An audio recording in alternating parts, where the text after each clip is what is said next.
Es atvainojos, es varētu jūs nointervēt? Mums ir jautājumi par likumiem. No 1. jūnija ir pieņemts likums, ka sievietes var staigāt plikām krūtīm. Kā jums liekas, tas ir labi vai ne?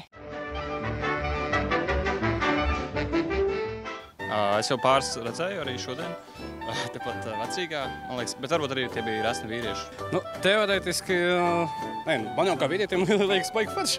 Kas nosaka to, ka tev būtu jāstaigā drēbēs vispār? Manuprāt, tev citiem nav teikšana par tavu pašu brīvību, tikai par. Parkos, piemēram, ir aizliegts publiskas lūpstīties, bet ar atkailinātu aušgaļu tagad drīkstēs staigāt. Man liekas, kaut kā savādi, es nezinu. Nezinu, nav ko man pateikt. Tas vispār, tas silts ārā karsts ir. Pirmā dzirdēšana, bet pilnīgs šoks. Bet jūs atļautu savai meitenei, draudzenei staigāt ar plikām krūtīm pa Rīgai? Nē, protams, ka nē. Kāpēc? Kurš лādzīgs čels atļaut? Ну как, это женщина пойдет голая, это сам себя не уважаешь, мне кажется. Ну, хоть где-то что-то раздето может быть, но не так. Uzreiz tas ir šoks. Labāk nevajag tādu likumu. Думаю, все-таки прикрывать что-то надо. Какой-то коротенькой маечки или что-то, поэтому нежелательно, я думаю, такая моя. Manuprāt, tā ir slikta ideja, jo draugas jau maz lieto un tur tikai maziņie gadi jau atrodas. Tam gan es nepiekrītu absolūti. Tas ir pilnīgs stulbums. No kur tad labāk, kurā portālā?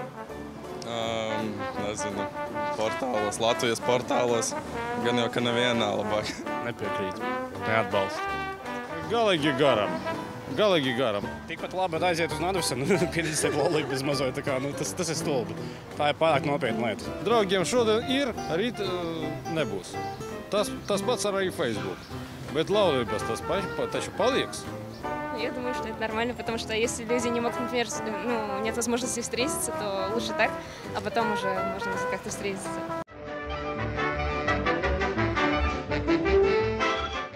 Kā parasti viss labais ir pirmajā bērnā, tad labāk tieši tiem, kuri vēl nav visu labumu izšāvuši. Не, bet es labāk klusēju. Ну, это просто как проверенный вариант, потому что не все мужчины молодые могут детей иметь. Grib nodot, negrib nenodot. Viss. Tur nav vajadzīgi obligāti jābūt dzemdējušām sievietēm vai vīriešiem, kuriem jau ir bērni. Jūs piekristu kļūt par spermas donoru? Arī drusku šoks, jo man neviens neko nepiedāvāja. Cik naudas jums vajadzētu samaksāt, lai jūs kļūtu par spermas donoru? Tīri teorētiski. Daudz nevajadzētu, kaut 5000 gan jau. Ja es būtu rišs, tad tie būtu kaut kādi 10 000, bet tā kā man ir gaiša mata, tad varētu būt kaut kādi 500 eiro.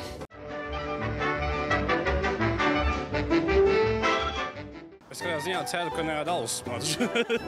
Manuprāt, jā, tā būtu laba ideja, jo tas varētu paplašināt alderas zinājību un vairāk cilvēku lietot alu. Пивной завод. Ну вот, как раньше Рижанин пах. Помните, когда было духи? Вы не помните. Духи была Рижанка, а потом выпустили очень вкусные мужские духи Рижанин. Очень прекрасный запах был. Es apjuktu. Es domāju, ka es neiegādātos nekādā gadījumā, ja man būtu tāda, savā ziņā atturība, kad alus ir alus, bet nejauktu ar parfumēriju. Kā viņas varētu smaržot, es nezinu. Un cerams, ka ne pēc pohas.